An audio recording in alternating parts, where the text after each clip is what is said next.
Kagabi nagutom ako. Gusto ko sana kumain ng mga 7 or 10 PM. Pero naisip ko pala, pag kumakain kasi ng marami, sumasakit yung ganito ko. So, isa yung sa dahilan kaya ako ng fasting.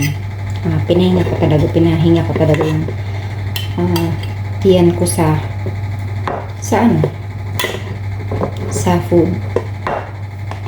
Naisip ko ito. Marami na to. Hindi ito kakalusin. Iniinit ko yung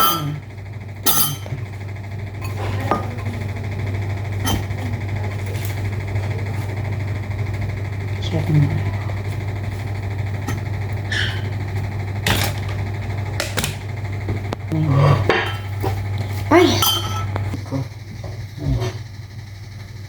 Ayan, meron siyang gulay. Meron siyang, ito ay ano yan, ampalaya. Tapos, ito yung chicken na tira kahapon.